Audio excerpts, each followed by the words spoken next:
Lūdzu, nāca mūsu valsts pašvaldībā armijas iepirkumos, lūdzu, startē. Ja? Nu, tā ir divkosība. Izvēlies. Šis ir laiks, kad jāizvēlas pusi. Taisnība. Pārdot dzelzceļu Lombardā par 1 eiro, tā nav ideja. Kur gan vienotība, gan progresīvie balso pret pilsonības atņemšanu avenam. Vienkārši ir nedarīt neko. Tas ir tas, ko jūs piedāvājat. Cienītā pozīcija. Savu nostāju, jo Cienītā rītā jūs koalīcija. esat jūsu frakcijas vadītāji. Budānkums rītā debatēsiet. Šovajā kungam ir taisnība tajā, ka koalīcija nespēja vairākus gadus vienoties par vienu kopīgu nostāju, bet opozīcija to ir piedāvājusi. Un, manuprāt, šobrīd minēt Eiropu ir uzmanības novēršanas. Iedošu konkrētu piemēru. Ja?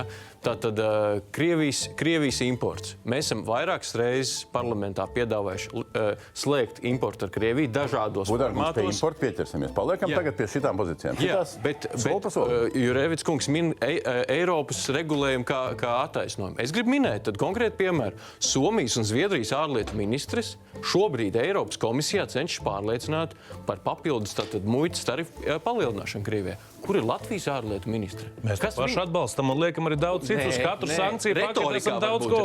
Kādā retorika, arī priekšlikumos. Ir divi ministri, Zviedrijas un Somijas.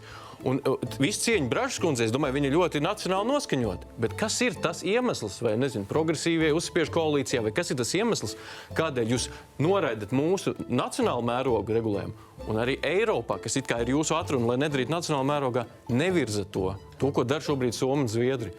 Manuprāt, tad pirmais publiskajos iepirkumos mums šobrīd tuvojas 3. lasījums. Mums ir jāizliedz Krievijas preces publiskajos iepirkumos, jo ir katru nopirkt Krievijas preci, nenopirkt Latvijas preci. Tad sakārtojam iepirkums, tie 5,5 miljardi kopumā. Otrs, pārtraucam šos te sabiedriskos reisus, joprojām katru dienu Origo var doties uz Sanpēterburgu.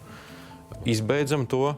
Un, treškārt, ieviešam šo te nodokli tiem, kas vēl nesaprot, ka jāpārorientējās, iekasējam naudu, novirzam savai drošībai. Paldies!